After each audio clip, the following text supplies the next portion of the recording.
con eso vamos a dar nuevamente la bienvenida a todas las personas que se han conectado, realmente muy emocionada de compartir con ustedes esta enseñanza. Hoy vamos a estar viendo los 3 sistemas de gobierno y las 3 mentiras del socialismo. Son prácticamente, van de la mano, entonces vamos a estar mirando de cerca esos 3 aspectos y vamos a iniciar ya, porque el tiempo realmente es corto. Tenemos mucho material que cubrir en esta y la próxima sesión, así que vamos a arrancar directamente. Si vamos a compartir la pantalla, me voy a presentar en este momento. Yo soy directora para América Latina de la Red de Transformación Global. La Red de Transformación Global es una organización dedicada a entrenar y capacitar líderes en las problemáticas, en cómo solucionar problemas sociales, económicos, políticos y espirituales y educativos en nuestra región, especialmente en América Latina es mi enfoque, ¿ya? Y estamos realmente emocionados de poder hoy día ser parte de este diplomado, este entrenamiento que se está dando. Entonces, vamos a mirar primeramente esta primera etapa. Antes de nada, decirles que tenemos mucho material, mucho libro que está en su sílabus. Todos los libros los tenemos impresos para Colombia, cada uno de ellos. Hoy vamos a estar tratando principalmente este libro que escribí, que se llama Destronando al Estado, Principios Bíblicos para Liberar Familias de la Opresión Estatal. Y vamos a estar mirando este libro también, Tomando las Serpientes de las Naciones, Prácticas Bíblicas y Efectivas para Luchar contra la Injusticia y la Tiranía. Y un libro que recomiendo para tener una cosmovisión bíblica bastante amplia en todas las esferas, es este libro de aquí, La Transformación de las Naciones, del doctor Mark Beliles, el presidente de nuestra organización. Entonces, recomiendo, todos estos libros están habilitados para Colombia y todas las personas que deseen adquirir este libro, yo voy a dejar al final y en mi contacto para que se puedan mandar un mensaje por WhatsApp para que yo pueda inmediatamente hacerle llegar el libro en cualquier lugar de Colombia donde ustedes se encuentren. Todos los libros están allá en Colombia, tenemos impresos. Así que vamos a arrancar entendiendo primero el diseño de Dios para las naciones. El diseño de Dios para las naciones. Principio número 1, ¿ya? El principio número 1 habla de que existe un diseño inteligente, ¿ok? ¿Qué quiere decir? El mundo ha sido edificado con un diseño divino, pero nosotros, por causa de la caída, hemos edificado sistemas caídos. Y una de las cosas que tenemos que entender en esta etapa, justamente, es que una de la misión principal que nos dejó Dios y Jesucristo es restaurar la creación. O sea, nosotros hemos sido restaurados, el ser humano es restaurado por Cristo para restaurar la nación. Y restaurar la nación no solamente es restaurar almas, no es solamente restaurar vidas, es también restaurar sistemas que están caídos. Johanny, en ese sentido, entonces vamos a mirar la siguiente diapositiva para ver que en Génesis 1, principalmente Dios crea todas las ciencias, ¿no? Dios crea todas las ciencias. Y las ciencias tienen que ver con un diseño inteligente. Y el diseño inteligente lo vemos en los sistemas que Dios creó, el sistema musical, el sistema solar, biológico. Estos sistemas, al ser parte de leyes naturales, no pueden ser modificados por el hombre. El hombre no puede cambiar el sistema solar. El hombre no puede cambiar el sistema matemático. No puede hacer que 2 más 2 no sea 4. O sea, nosotros vivimos en un sistema que el hombre lo descubre. El hombre no crea este sistema. El hombre no inventa las matemáticas. El hombre no inventa la biología. El hombre no inventa las notas musicales, ni cómo se complementan entre sí. El hombre lo descubre y lo usa. ¿Por qué? Porque hay un diseño inteligente detrás de la creación. Pero en cambio tenemos también un diseño dado por Dios para todo lo que es lo que compone una sociedad. Estos diseños, como el diseño de familia, ¿no es cierto? Que vemos que Dios creó al hombre y mujer, ¿no es cierto? Tenemos un diseño de gobierno. Tenemos un diseño para la salud, un diseño económico, un diseño para la adoración. Tenemos un diseño educativo, ¿no es cierto? Y todos estos son diseñados por Dios y podemos seguir el diseño dado por Dios en su palabra desde el origen, o podemos seguir un diseño caído creado por el hombre. Ese sonido, niña, el sonido, y apague, cierre eso, cierre la puerta. Entonces, basado en eso, tenemos estos principios y modelos bíblicos, ¿no? Principios y modelos bíblicos. Vamos a mirar estos que son edificados basados en principios y modelos bíblicos. Cuando miramos cada uno de estos diferentes componentes, vemos que cada rama de estudio, todo lo que hemos visto, es realmente labor del cristiano estudiar toda ciencia, porque toda ciencia proviene del Creador. Y al estudiar la creación, estudiamos la mente de Dios. Entonces, por ejemplo, nosotros actualmente nos enseñan de que hay 3 maneras de conocer a Dios, ¿no es cierto?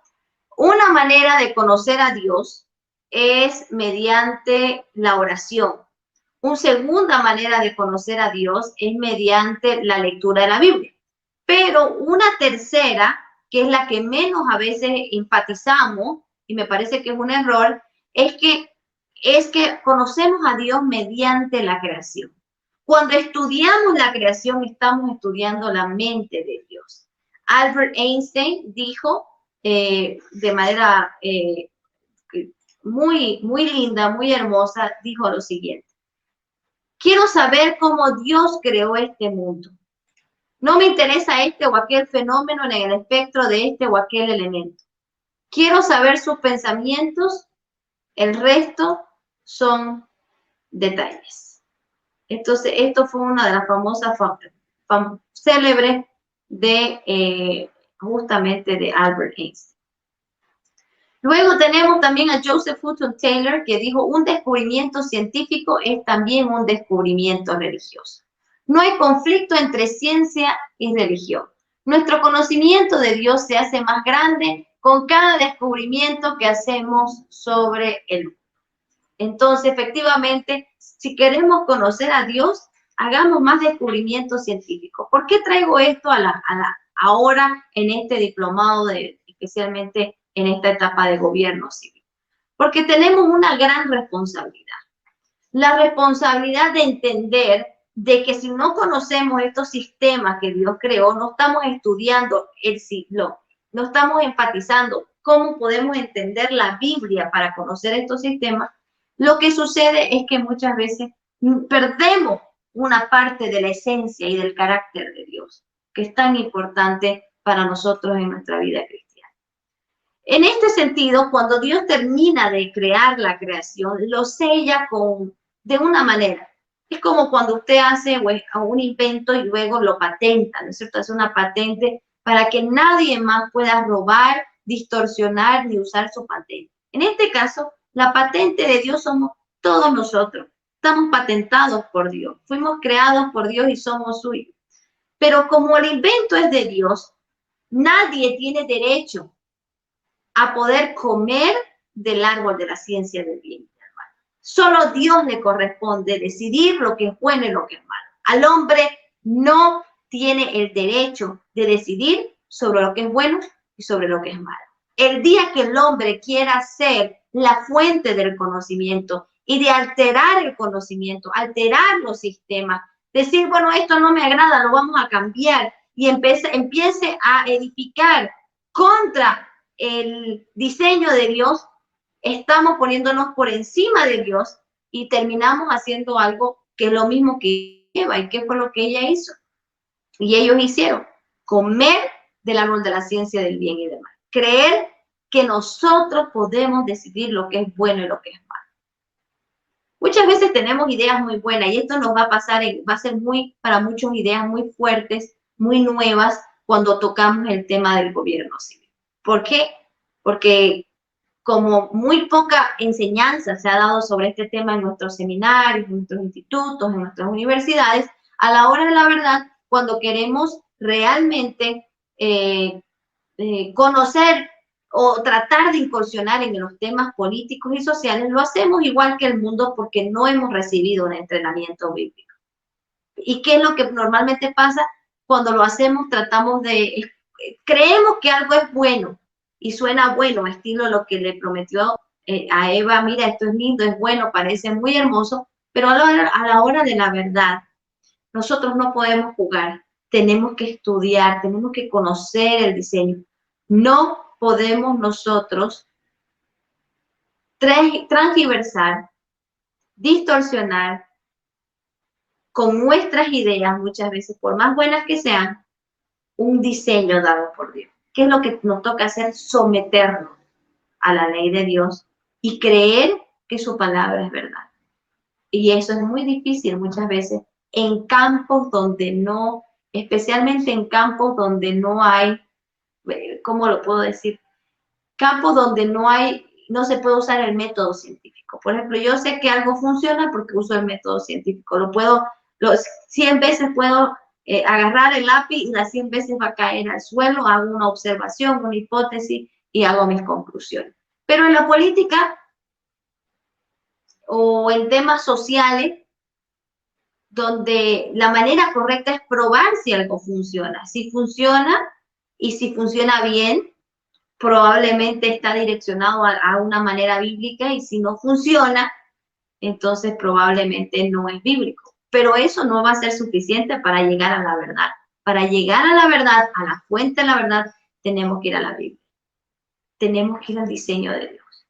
Y Él es la fuente de todo conocimiento. Él es la fuente de toda verdad. La fuente final de toda rama de estudio debe ser Dios y su palabra. Lamentablemente hoy las universidades han sacado a Dios como fuente y ahora la fuente son científicos, como en este caso, si usted estudia psicología, la fuente va a ser Freud, un hombre con problemas psicológicos. Entonces, llegamos al punto donde o es Dios y su palabra o vamos a confiar en el hombre. Y la verdad que la Biblia dice que no podemos confiar en el hombre para conocer la verdad. De hecho, esto lo dice Colosenses 2, capítulo 2, versículos 7 al 8. Nos dice, arraíguense profundamente en Él y edifiquen toda la vida sobre Él. Entonces la fe de ustedes se fortalecerá en la verdad que se les enseñó y rebosarán de gratitud. No permita que nadie los engañe con filosofías huecas y disparates elocuentes que nacen del pensamiento humano y de los poderes espirituales y no de Cristo. Y no de Cristo. Entonces ahora vamos a mirar el mandato cultural y las 3 mentiras del socialismo. Principalmente, este tema trata de enfatizar la liberación del individuo de la opresión estatal para que pueda cumplir su misión de desarrollar la creación, ¿no? El mandato cultural inicia interesantemente de justamente lo que se llama Génesis 1:28, ¿no es cierto? Génesis 1:28. Y dice, y creó Dios al hombre a imagen de Dios lo creó, varón y hembra los creó. Y los bendijo y les dijo, fructificad y multiplicaos, llenad la tierra y sojuzgadla, y señoread en los peces del mar, en las aves de los cielos y en todas las bestias que se mueven sobre la tierra, ¿no? En este pasaje podemos ver, efectivamente, que Dios nos está dando una primera parte del mandato cultural. Tiene que ver con la multiplicación en el campo de la familia, con el tener muchos hijos y el multiplicar lo que Dios nos da. Pero hay un segundo campo, que es el campo de desarrollar la semilla, desarrollar lo que el Señor nos ha dado. Muy bien. Entonces, en este campo de desarrollar lo que el Señor nos ha dado, tenemos un principio muy importante que vamos a ver. Que el mandato cultural consiste en que el ser humano, usando los recursos naturales para crear y formar sociedades, naciones y tecnología y toda clase de bienes y servicios que hoy disfrutamos. Entonces, el mandato cultural consiste en que nosotros como seres humanos tenemos una responsabilidad de agarrar la creación que Dios nos dio y nos entregó, les entrego los árboles, les entrego la semilla, les entrego la tierra y tenemos la responsabilidad de desarrollar. Dios no nos entregó la tierra a desarrollar, nos dijo que debemos desarrollar. Pero tenemos una primera mentira y la primera mentira que nos dicen es que los recursos se están acabando. Dios le entregó al hombre los recursos, sin embargo, hoy los socialistas nos dicen que los recursos se están acabando. ¿Cuántos han escuchado eso? Que se está acabando, un día se acabará el agua, se acabará el petróleo, se acabarán, bueno, muchos de los recursos y el mundo se encontrará en problemas.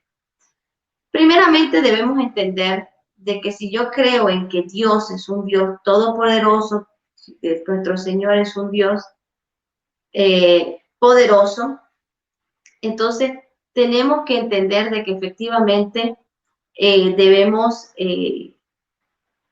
principalmente captar que el Señor tiene miles de usos para los recursos y nos ha dado miles de usos para los recursos. ¿Ok? Entonces, miremos acá George Washington Carver. ¿Quién fue George Washington Carver? George Washington Carver es el hombre que descubrió más de 300 usos para el maní. Pero déjenme contarles su historia porque es maravillosa. El sur de Estados Unidos estaba en una pobreza extrema. El sur de Estados Unidos se encontraba en un momento terrible donde la gente literalmente se estaba muriendo de hambre. Y como la gente se estaba muriendo de hambre, él era un hombre que nació pobre, nació esclavo, nació negro en un momento en Estados Unidos y él encuentra la manera de, justamente cuando era niño, de llegar a la libertad. El hombre pasa un proceso hasta que llega a la universidad y aprende una profesión. Él estudia química y era un hombre entregado a Dios. Y cuando él vio la pobreza, él se encerró y dice su autobiografía que empieza a orar y a decirle, Señor, ¿cómo nos vas a dar esta sequía, esta hambruna en la que estamos viviendo? Lo único que crece en el sur de Estados Unidos en esa hambruna era tabaco y maní. La gente se estaba muriendo de hambre.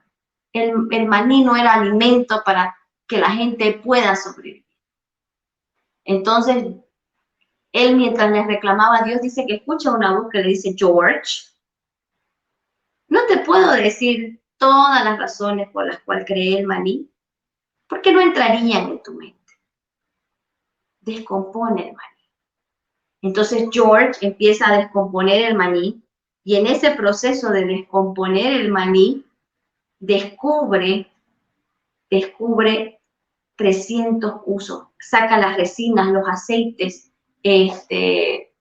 resinas, aceites, absolutamente las vitaminas que tiene el maní y termina industrializando desde pintura, desde sistemas de materiales de limpieza, materiales para el cuerpo, para la higiene, jabón, crea 300 usos para el maní y él solo saca todo el sur de Estados Unidos de la pobreza. Un solo recurso. Un hombre inspirado por Dios, creado a la imagen de Dios, significa que tenemos una mente creativa. Entonces, él, por ejemplo, como él, los recursos son infinitos. Entonces, Dios nos ha dado un uso ilimitado de los recursos. ¿Cómo esto se relaciona con el Estado? ¿Cómo esto se relaciona con el gobierno civil? Lo vamos a ver principalmente desde la perspectiva de que los recursos naturales, Dios no se los entregó ¿a quién? Dios no se los entregó a quién. No se los entregó al Estado, se los entregó a la familia. Quiere decir que el Estado no es dueño de los recursos naturales, ni tampoco de la tierra.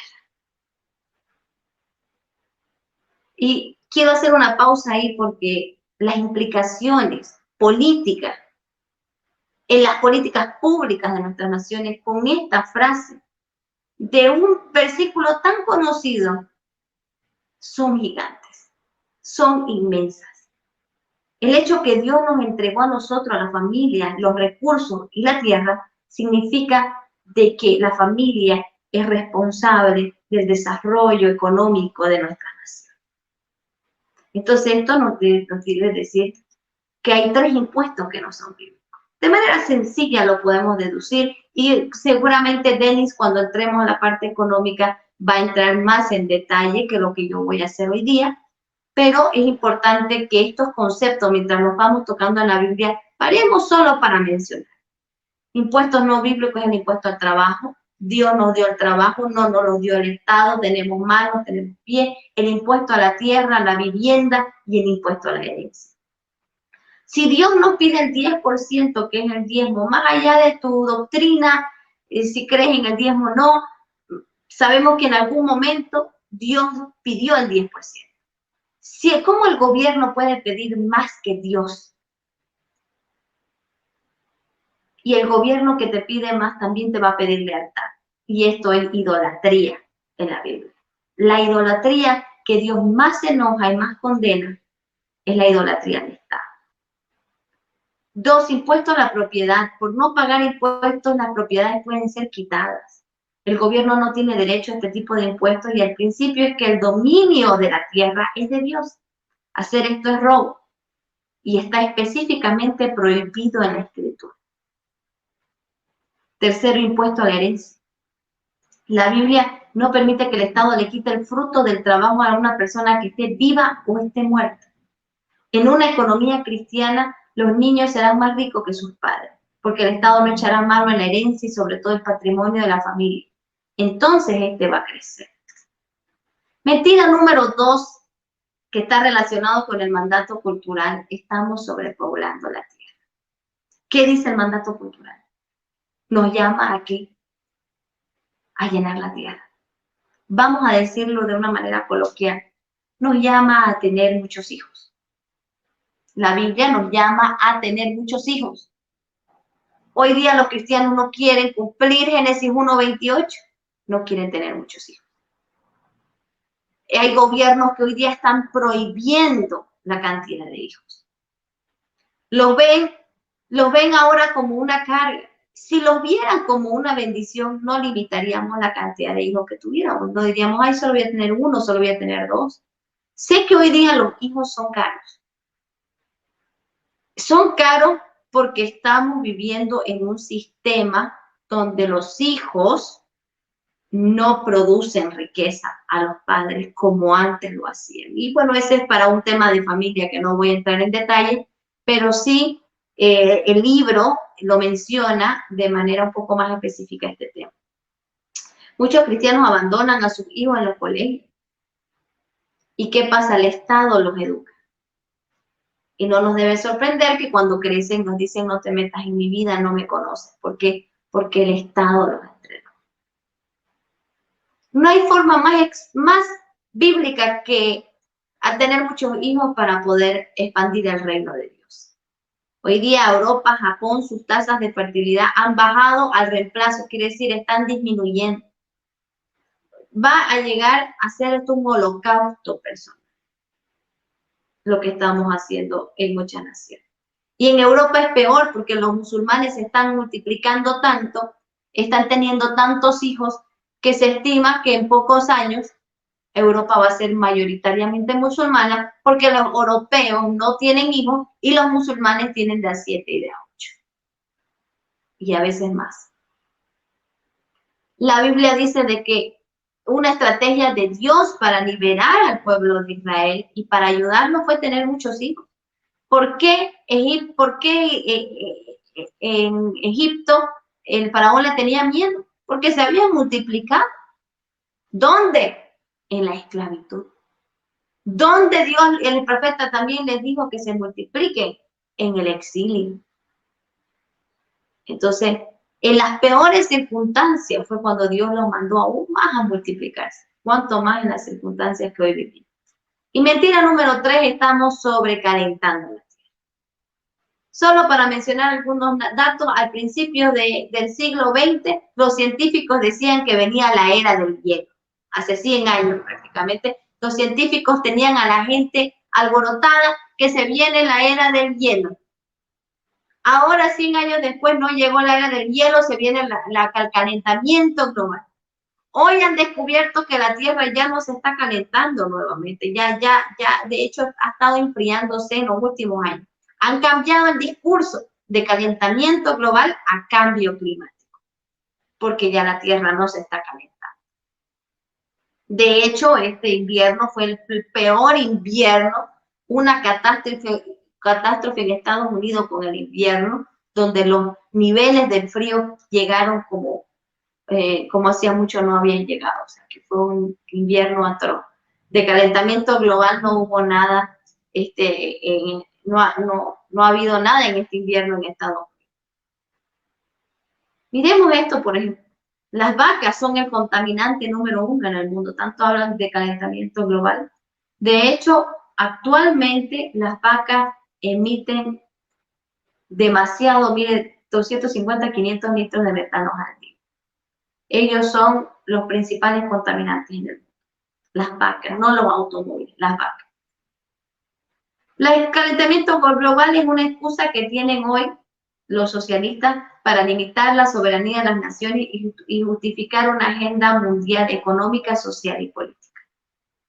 Ahora vamos a mirar uno de los temas más importantes que tiene que ver con los 3 sistemas de gobierno creados.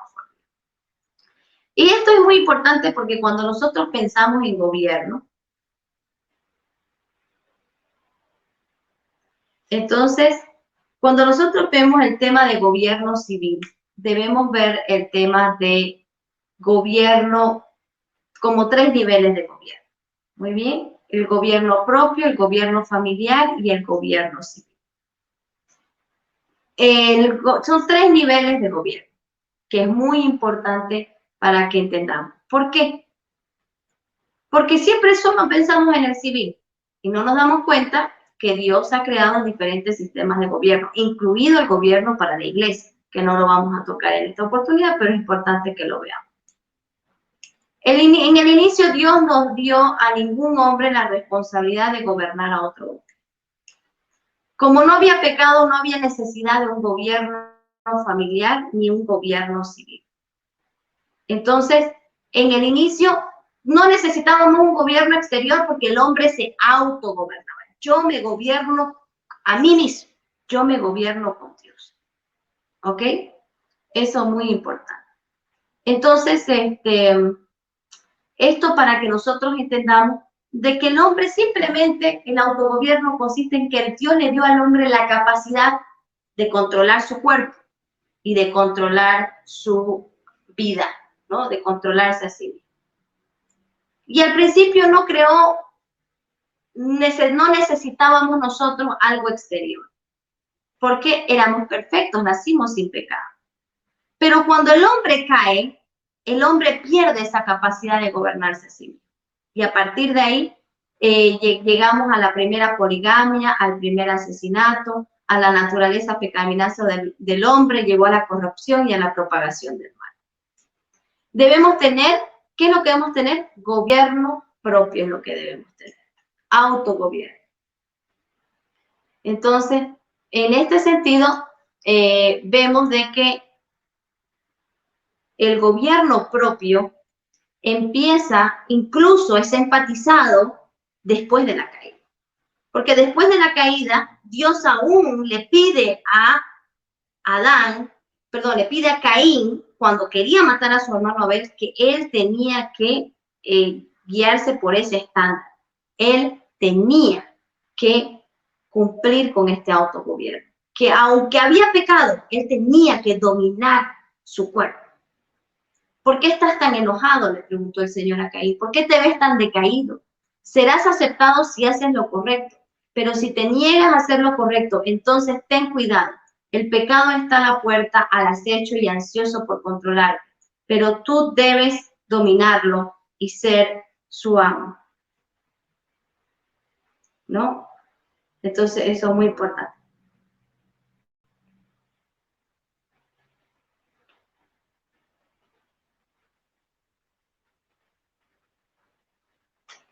Miren esto. Nosotros, en este tiempo, que es muy importante, Tenemos que enseñar a los niños este principio. Mejor es ser paciente que poderoso.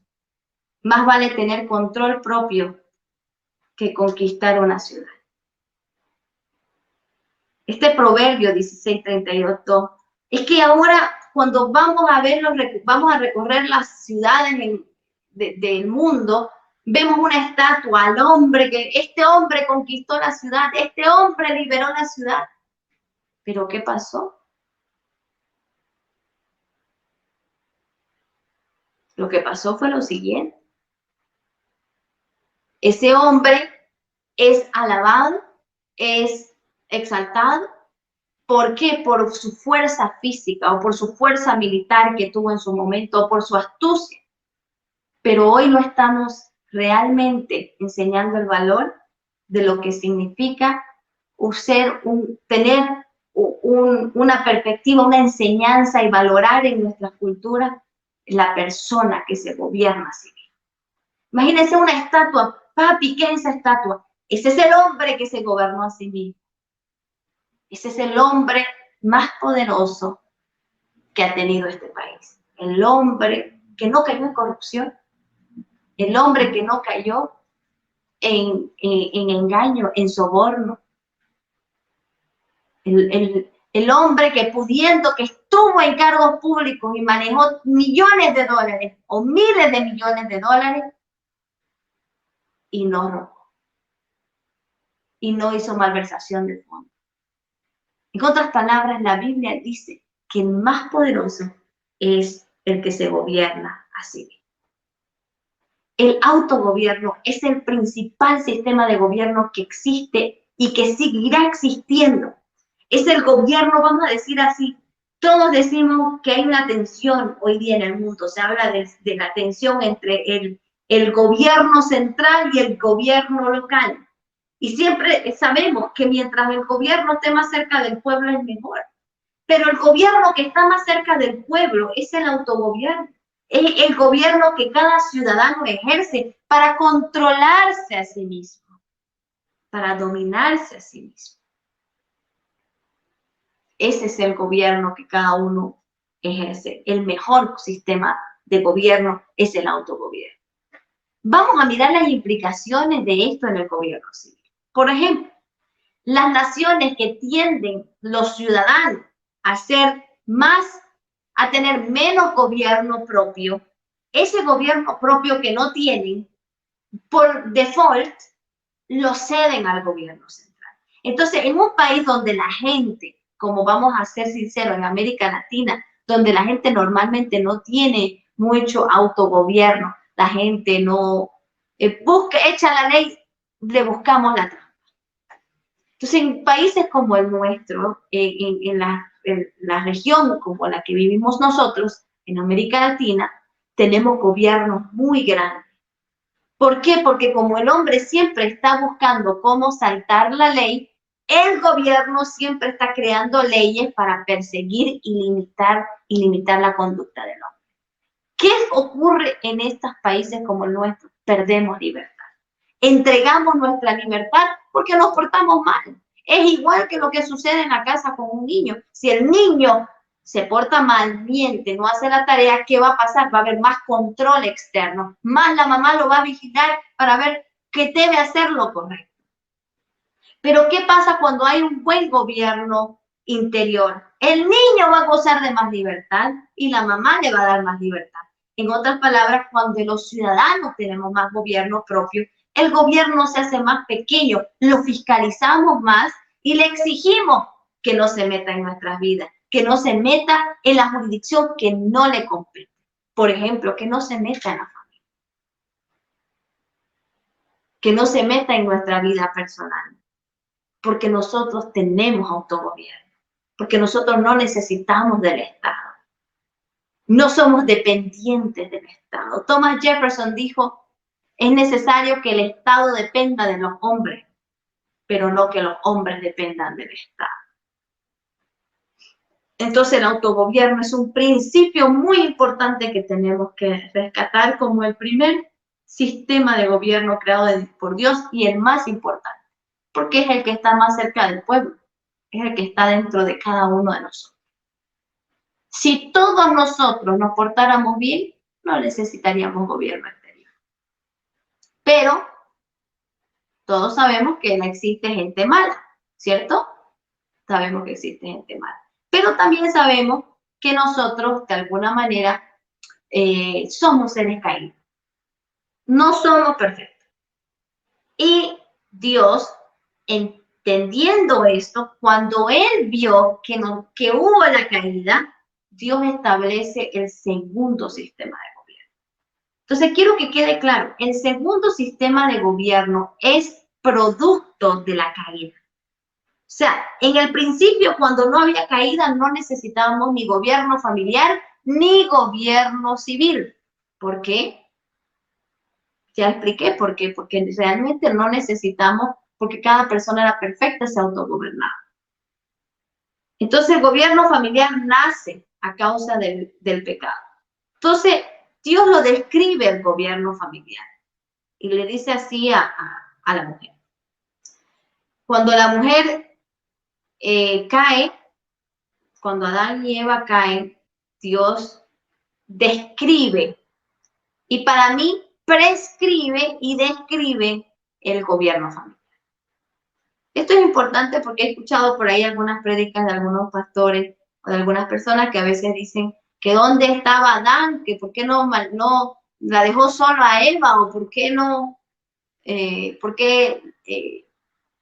no la tuvo en su gestión. O sea, no tiene sentido pensar en eso porque si usted se fija, Dios le entregó al hombre todo le entregó dominio, pero no le entregó dominio sobre su mujer, sobre ningún otro hombre tampoco, sobre ningún ser humano. Pero ahora que vivimos en un mundo caído, grave es tener hijos en un mundo caído. Multiplicaré en gran manera tus dolores y tus preñeces. Con dolor parirás los hijos y a tu marido será tu deseo y él se enseñoreará de ti. ¿Qué le estaba diciendo Dios a la mujer? Sí, por consecuencia del pecado te va a doler la parir. Pero esa es la manifestación física de la consecuencia terrible. De que ahora tu hijo va a salir en pecado. Tu hijo no va a nacer perfecto. Tu hijo va a nacer con debilidades que va a heredar de ti. Y otras que por consecuencia del pecado las va a heredar también. Entonces el niño no tienes que enseñarle muchas veces a mentir, no tienes que enseñarle a hacer lo malo, no tienes que enseñarle a muchas cosas que son negativas. No le tienes que enseñar. El niño nace sabiendo lo malo, haciendo lo malo. Entonces, el parir un hijo no es solamente el dolor del momento, es el dolor de criarlo. El dolor de saber que tú eres ahora madre responsable de corregir a tu niño, de agarrar y podarlo al niño, de formarlo, de instruirlo para que el pecado con el que nace pueda ser mitigado, dominado por él. El niño tiene que tener dominio propio, control sobre su vida, su cuerpo. Y esa es la misión de la madre. Y eso es con dolor. Donde más nos duele muchas veces a nosotros, los padres, donde más dolor o donde más el Satanás nos ataca es con nuestros hijos. Entonces, muchas veces tenemos nosotros que sufrir lo que es el criar a un hijo en un mundo caído. Ahora el hombre perfecto no puede gobernarse perfectamente. Entonces, Dios, ¿qué es lo que hace? Establece un sistema donde el hombre es responsable de su mujer y la mujer es responsable, junto con el varón, de sus hijos. Somos responsables de criarlos y el varón es responsable del carácter, de la conducta de su mujer y de su hijo. ¿Cuál es el propósito aquí? Que el pecado no se salga de control. Dios sabía el potencial de que se salga de control del pecado. la violencia. Entonces, el gobierno familiar tiene la responsabilidad de que el pecado sea manejado en casa, que el pecado sea corregido desde niño para que formemos hombres y mujeres de bien. ¿Qué pasó después de que Dios crea el gobierno familiar? El gobierno familiar de Adán y Eva fue un fracaso. Su primer hijo, Caín, un asesino. El primogénito, un asesino. Y con eso se desarrolla el primer crimen en la historia de la humanidad.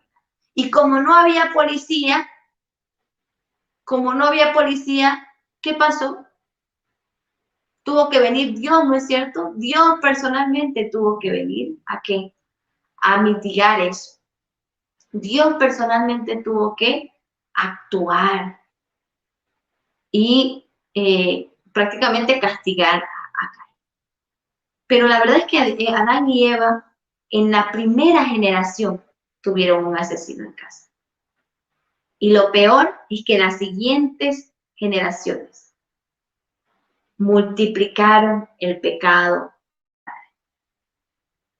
Lo multiplicaron, lo reprodujeron una y otra vez, a tal punto que pasaron varias generaciones y llegó a un momento donde, ¿qué pasó? El pecado estaba fuera de control. Solamente unos capítulos más tarde podemos ver. Pero hagamos una pausa de reflexión en esta parte. Todos los problemas de las naciones nacen en el hogar. Hay un ladrón, tuvo padre y madre. Hay un estafador, tuvo padre y madre. Hay un hombre, hay un violador, tuvo madre y padre. Hay un político corrupto, tuvo madre y padre. Todos los problemas de nuestra sociedad empiezan en la familia. ¿Y cuál es el error que tenemos? Empiezan en la familia, pero queremos que otros se hagan cargo. Queremos que el Estado se haga cargo de nuestros problemas, que limpie nuestra basura. Cuando digo basura no me refiero al ser humano, me refiero al acto repugnante, repudiante que muchas veces cometemos como seres humanos. Entonces queremos que el Estado solucione ese problema. Un ejemplo, hay drogadictos en la calle, el Estado no hace nada. ¿Dónde está su madre? ¿Dónde está su padre? ¿Dónde están sus hermanos? No hay niños en la calle. ¿Por qué el Estado no hace nada? Otro ejemplo, hay adultos mayores abandonados, ancianos. ¿Por qué el Estado no le construye asilo? ¿Por qué el Estado no los ayuda? ¿Dónde están sus hijos? Entonces, ¿cuál es el problema? El problema aquí, cuando hablamos de gobierno civil, que vamos a entrar ya en materia del gobierno civil en breve, es que tenemos que entender y hacernos siempre la pregunta, ¿quién es responsable de este problema ante Dios? Y si el Estado va a hacer algo, es hacer que la persona responsable se haga responsable, no que el Estado se haga responsable. Porque el Estado no puede agarrar los impuestos y la plata de todas las demás personas que hacen lo correcto para solucionar el problema a una familia que no tiene dominio propio. Entonces, cuando entramos al tema tan fuerte como, por ejemplo, la salud, ¿qué dice la Biblia? ¿Quién es responsable de la salud ante Dios? La familia. Primero yo soy responsable de mi salud. Yo soy responsable de cuidar mi cuerpo. Eso dice la Biblia. Y segundo, mi familia es responsable también de ayudar y de ayudarse entre la familia a cuidar su cuerpo.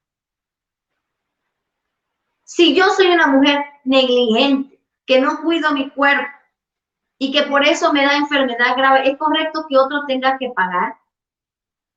¿Es bíblico que otro tenga que pagar por los errores de otro? ¿Acaso la Biblia no dice que cada uno debe pagar por su propio mal? ¿Es bíblico que agarren mi dinero de mis impuestos para poder ayudar a una persona que en este caso fue irresponsable? Ahora déjenme decirle algo que es muy importante. La respuesta obvia es no, no es bíblico, pero sí es bíblico. Hay más de 300 versículos en la Biblia de ayudar al pobre, de ayudar al enfermo. Pero no hay un solo versículo que diga que el gobierno debe ayudar al pobre o que el gobierno debe ayudar al enfermo. Todos son o que la iglesia o que la familia o que el prójimo. Uno de esos tres, Dios les repite muchas veces que debe ayudar al pobre, que debe ayudar al necesitado, que debe ayudar al que tiene problemas de salud. ¿Por qué? Porque eso es, yo como prójimo puedo dar amor y lo puedo hacer porque es voluntario. No me pueden coercitivamente obligar a que yo pague por los errores de otros. Todos los problemas de las naciones nacen en el hombre. Entonces aquí tenemos una reflexión muy fuerte para hacer como padres de familia y como cristianos. ¿Queremos mejores sociedades? Empoderemos a la familia. Instruyamos a la familia. Eduquemos a la familia. Sobre todo, repito, empoderemos a la familia para que pueda cumplir su rol. Entremos al gobierno civil. El tercer nivel de gobierno en el cual ahora nos vamos a estacionar por el resto del tiempo que nos queda hoy y por el resto del tiempo que tendremos a partir de ahora y la próxima clase. ¿Qué sucedió? El gobierno familiar fracasó. Adán y Eva fracasaron. Y Caín recontra fracasó. Y lo que hizo Caín se multiplicó y todos los hijos de Caín continuaron cometiendo el mismo error que su padre. Y se hizo una generación de asesinos. Y como no había gobierno civil, era familia contra familia. Venganza. Esta familia se vengaba de la otra familia, de la otra familia, de la otra familia. Llegó un momento donde ya Dios dijo, estoy viendo que van a acabarse uno contra otro y lo veo venir. El hombre está a punto de aniquilarse, dice el Señor. El fin de toda carne lo estoy viendo porque se ha llenado de violencia. Entonces Dios hace algo muy fuerte. ¿Qué es lo que Él hace? Él aplica la pena de muerte a toda esa generación culpable de asesinato, directa o indirectamente, aplica la pena de muerte y en ese momento que Él aplica la pena de muerte, salva a un hombre justo con su familia metiéndosela a un arca. Eso lo hemos visto todo. ¿Lo mete a dónde? Al arca de Noé. Noé sale del arca y Dios le da unas palabras muy parecidas, por no decir idénticas, a lo que le dijo a quién, a Adán y Eva. Y le dice, fructificad y multiplicaos, sojuzgad la tierra, ¿no? Y le dice, señoread sobre los peces del mar, sobre las aves de los cielos, pero luego le dice algo nuevo, sorprendente, algo que no le dijo a Adán y Eva. Le da una nueva responsabilidad y le dice, el que derrame sangre de hombre, por el hombre su sangre será derramada, porque a imagen de Dios es hecho el hombre. Y le dice prácticamente a Noé, te doy una nueva responsabilidad. ¿Viste lo que yo acabo de hacer con toda esa generación de asesinos? Sí, ahora lo harás tú. Tú matarás. Y cuando digo matarás, estoy diciendo aplicarás justicia. Serás ahora el ente, la persona que va a ejercer el gobierno. Te estoy dando la potestad te estoy delegando una función que es mía, que es de Dios en verdad. Te la estoy delegando a ti. Ahora tú tienes una responsabilidad. Castigar el crimen. Castiga al malhechor. Castiga al asesino con su vida. Y cuando la Biblia dice ojo por ojo y diente por diente, o frase extraordinaria, lo que Dios está diciendo es que lo que Dios está diciendo cuando dice ojo por ojo y diente por diente es lo siguiente: las leyes deben ser, la justicia debe ser proporcional al hecho. Eso es lo que Dios está diciendo con la famosa frase ojo por ojo y diente por diente. Es una frase de justicia, es una frase para la gente, los jueces. Hagan justicia y sean justos. De acuerdo al delito, denle un castigo conforme al delito. No le van a sacar, no le van a hacer ojo por diente, no, ojo por ojo y diente por diente. Entonces, obviamente, esto es una cosa muy importante. Entonces, en este sentido, tenemos lo que venimos a llamar el inicio del gobierno. Pero luego hay una cosa que está en amarillo aquí en la pantalla, porque es muy importante, que dice: yo estableceré mi pacto con vosotros y tu descendencia. Esta es la primera vez que aparece la palabra pacto. Porque pacto es una palabra civil, no es una palabra religiosa. Cada vez que ustedes vean la palabra pacto en el Antiguo Testamento, tienen que inmediatamente conectarla con gobierno. La palabra pacto quiere, una mejor traducción sería para la Biblia, es constitución. Un pacto es una constitución. Y prácticamente aquí Dios está hablando por primera vez que Él está estableciendo una constitución, en este caso era oral, con Él y con toda la descendencia. Era algo que Él tenía que, a partir de ahora y para siempre, este pacto, esta constitución, esta jurisdicción nueva de parte de Dios, que era de Él, que solo Él puede juzgar el crimen, estaba delegándosela al hombre, en este caso a Noé, para siempre, por todos los siglos y toda su descendencia. ¿Qué es lo importante de esto? Lo importante es entender de que mientras vivamos en un mundo caído necesitamos gobierno civil. Entonces, conclusiones importantes. El gobierno civil es una institución creada por Dios y no por el hombre. 1. El gobierno civil es una jurisdicción divina porque es una facultad divina entregada al hombre para establecer justicia. Y se van a sorprender, y de hecho voy a hacer un paréntesis, y la tengo aquí en mi Biblia, y quiero que vean algo muy importante, porque normalmente tenemos todavía un tiempito, estamos bien en el tiempo, entonces vamos a hacer una ampliación. Les va a parecer, me parece, muy interesante.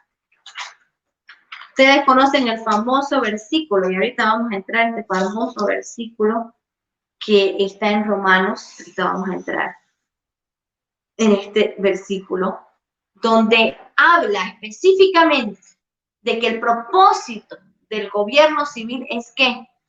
Es proteger los humanos inocentes, castigando ¿a quién? A los criminales. Si usted le va a enseñar a su hijo la historia de Noé, en vez de enseñarle el arca y que los animalitos subieron, y una historia muy bonita, tienen que saber los niños que Noé fue el primer gobernante sobre la tierra. Fue como el primer presidente de la tierra. Y Noé tenía la gran misión de proteger a la vida inocente. Dios hace una distinción, hermano, no como hoy día, que cada vez más es más difícil, se hace la distinción entre el inocente y el culpable. Dios hace hace distinción entre la vida inocente y la vida del culpable.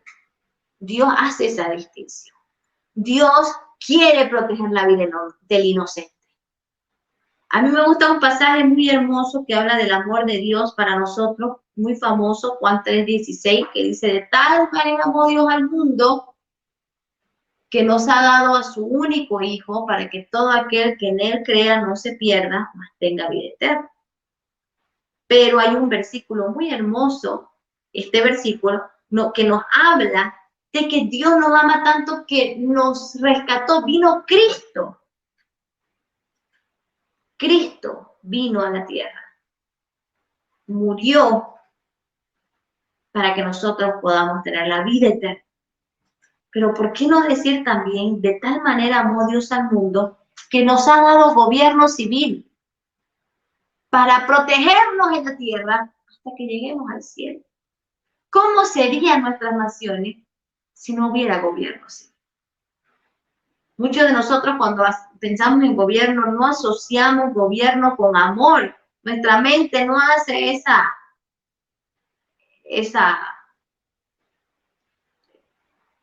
esa conexión. Sin embargo, Dios sí conecta amor con gobierno. De tal manera amó Dios al mundo que nos ha dado gobierno civil para protegernos. ¿Cómo sería si no hubiera gobierno civil? Sería terrible, sería catastrófico, sería un lugar muy grave, sería para vivir todos los días, salir con miedo, sin saber lo que te puede pasar. Así vivía el hombre antes del gobierno civil. Así eran los tiempos de Noé. Terrible. Entonces, este es el propósito del gobierno. Y usted dirá: eso es el Antiguo Testamento. No, el Nuevo Testamento afirma esta verdad. Y dice Primera de Reyes, Pedro afirma que el propósito del gobierno es proteger la vida inocente. Por causa del Señor, someteos a toda institución humana, ya sea al rey, como a superior, y a los gobernadores, como por Dios enviados. Cuando dice él, está hablando de Dios, como por Dios enviados para castigo del malhechor y alabanza de los que hacen el bien. Aquella persona que está en el gobierno civil, dijo el apóstol Pablo, es un ministro de Dios. ¿Por qué es un ministro de Dios? Porque está ejerciendo una facultad divina delegada al hombre para castigar al crimen. Por eso es un ministro de Dios. No te dejes vencer por el mal, dijo el apóstol Pablo. Al contrario, derrota al mal con el bien. ¿Cómo? Porque los magistrados no son para temor al que hace lo malo. ¿Quieres no temer a la autoridad? Haz lo bueno y tendrás alabanza de ella, porque es ministro de Dios para tu bien. Mas si hicieres lo malo, teme, porque no en vano lleva, algunas traducciones mejores dicen la espada. Quiere decir, lleva la autoridad dada por Dios coercitiva, porque es ministro de Dios, vengador para castigo al que hace lo malo. Fíjense que muchas veces hemos utilizado este pasaje, Romanos 12:21, ¿no es cierto? Romanos 12:21 es el último pasaje antes de Romanos 13. Romanos 13 habla del gobierno, un pasaje que muchos conocemos.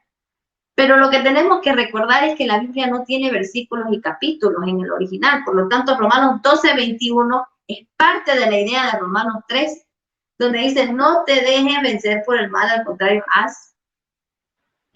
venza el mal por el bien. Pero aquí quería hacer el paréntesis que les mencioné. Un poquito más antes, la idea de lo que Pablo está hablando, antesito de entrar al tema de gobierno civil en Romanos 13, es Romanos 12 y habla de la venganza. Y le dice así: queridos amigos, nunca tomen venganza, dice Romanos 12:19, estoy leyendo. Nunca tomen venganza. Dejen que se encargue la justa ira de Dios. Pues dice las Escrituras: yo tomaré venganza, yo les pagaré lo que se merecen, dice el Señor. En cambio, si tu enemigo tiene hambre, dale de comer, si tiene sed, dale de beber. Al hacer esto, amontonarás carbones encendidos de vergüenza sobre su cabeza. Luego dice, no te dejes vencer el mal con el mal, vence el mal con el bien. Y luego dice que el gobierno es el castigador de lo malo por parte de Dios. Cuando la Biblia dice, cuando dicen, dejen que Dios haga venganza, lo que el apóstol Pablo está diciendo es que el quien Dios va a usar es el gobierno civil. Y obviamente tiene toda la relación con lo que hablamos de ver en la palabra de Dios, en la historia de Noé, en Romanos 12, en Romanos 13. Entonces, esto nos habla de el inicio del gobierno civil. Muy importante este tema. ¿Por qué? Porque aprendemos, número uno, que el gobierno civil es una institución divina. Número dos, fue creada por amor para proteger la vida inocente. Número tres, no hay un solo versículo, capítulo, donde Dios le agregue responsabilidades al gobierno. Si Dios quisiera que el gobierno se encargue de los pobres, lo hubiera creado al principio, lo hubiera creado antes, de la economía, de la salud, de la educación, de los empleos. No, acuérdense, Dios le entregó todas esas responsabilidades, la gran mayoría a la familia. El gobierno entra en escena con un rol muy definido. Vengador. El que va a hacer justicia por parte de Dios en la tierra. Ese es el propósito del gobierno. ¿Alguien quiere postularse a algún cargo público?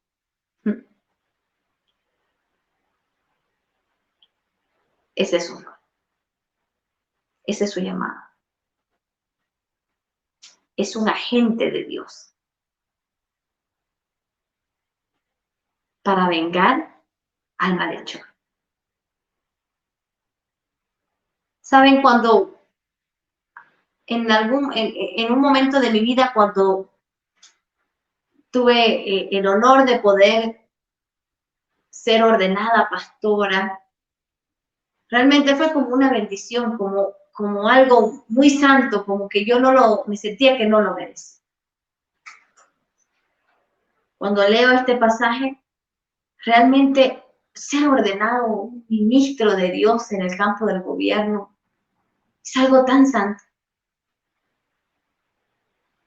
Recibir una responsabilidad que solo Dios tenía y que me la entreguen a mí para trabajar con Dios, juntamente con Dios en esta labor. Es una gran responsabilidad. Grave es, y aquí vengo con algo fundamental. ¿Qué pasa si el gobierno castiga al inocente y premia al malhechor? No es un gobierno legítimo. No es un gobierno legítimo por Dios, por lo tanto, no estamos obligados a someternos al gobierno que no cumpla la condición que dice el pasaje. Todos sabemos que cuando hay una promesa en la Biblia, hay una condición. Dios le dijo a Abraham, te daré te daré descendencia, te daré tierra, ve a la tierra que te voy a mostrar, que te bendeciré y en ti serán benditas todas las naciones de la tierra. Pero, ¿cuál fue la condición? Deja a tu madre y a tu padre, deja a tu parentela y ve a la tierra que yo te mostraré. O sea, siempre hay una condición. Entonces, en este caso, nos vamos a someter a una institución, en este caso, humana, porque es el hombre el que la va a ejercer. Nos vamos a someter al gobierno civil, siempre sin condiciones. Obvio que no, solo a Dios no hay condición. ¿Acaso Pedro qué dijo cuando le dijeron que obedezca al gobierno? Mejor es obedecer a Dios que al gobierno. Antes obedezco a Dios que al gobierno. Entonces el gobierno que no cumple la condición de castigar al malhechor y de alguna manera de premiar de proteger la vida inocente, no es un gobierno legítimo a los ojos de Dios, y yo no estoy obligada a someterme bajo las condiciones bíblicas y en los parámetros bíblicos. Entonces eso es muy importante también para que lo entendamos como buenos cristianos, ¿no? El gobierno familiar hemos visto que es clave para un buen gobierno civil. ¿Queremos tener un buen gobierno civil? Necesitamos tener buen gobierno familiar. Si no tenemos buen gobierno familiar, nunca vamos a tener buenos gobernantes. Siempre vamos a tener malos gobernantes. Porque la familia no está formando líderes, buenos líderes para el gobierno, no está formando gente con buen carácter. Entonces, la familia no está haciendo su rol, vamos a tener siempre un mal gobierno. Y como en esta etapa tan importante en la que estamos ahora, estamos profundizando el tema del gobierno civil, vamos a avanzar para ver un poquito una promesa que Dios le dio a un hombre, a Abraham. ¿Qué le prometió Dios a Abraham? Dios le prometió a Abraham que le daría una nación. Te convertiré a tu descendencia en un país, en una nación. ¿Y cuál fue la prueba? Fue su hijo. Dios probó a Abraham con su hijo. Porque si Abraham no podía criar bien a su hijo, no podría convertirse en una nación. ¿Había Abraham entrenado bien a su hijo con el carácter necesario para morir por Dios? ¿Era la prueba para Abraham o la prueba era para Isaac? ¿Estaba Isaac dispuesto a rendir su vida a Dios? ¿Es el carácter cristiano con el que estamos formando a nuestros hijos en el gobierno familiar? ¿Una formación santa para forjar el carácter de Dios? ¿O son nuestros hijos hoy día la nueva idolatría? Ahora nuestros hijos muchas veces toman el lugar de Dios. Y por eso no los corregimos. No los encaminamos. No ejercemos gobierno en la casa. ¿Y saben lo que pasa? Si el papá o la mamá no ejercen buen gobierno, después va a verse con el gobierno civil. Y ese no es el papá y la mamá. Y por eso la Biblia dice que al niño debe darse con vara, tiene que ser instruido, tiene que ser forjado en su carácter. Y podar duele. Pero lo que forma en el niño es luego una persona de bien, una persona apta para la sociedad. Entonces Dios prueba a Abraham y a Isaac, los prueba a los dos. Porque si no amamos a Dios más que a nuestros hijos, va a ser difícil entrenarlos con el tino necesario para que sean fieles a Dios, a su patria y a su familia. Entonces, Dios le dijo a Abraham, mediante tu descendencia, todas las naciones de la tierra serán bendecidas. Todo eso porque me has obedecido. Toda tu descendencia será bendecida porque me has obedecido. Génesis 22, 18. Ahora, vamos a terminar esta enseñanza del día de hoy con una historia política que viene justamente después de la creación del gobierno civil. Si se dan cuenta, hemos hecho una buena seguidilla cronológica del libro de Génesis, ¿no? Y después de entrar al tema de Caín y Abel, inmediatamente después de Caín y Abel viene la caída del hombre, el diluvio, Génesis 8 y 9, y Génesis 10, la formación de las naciones. Quiero que entiendan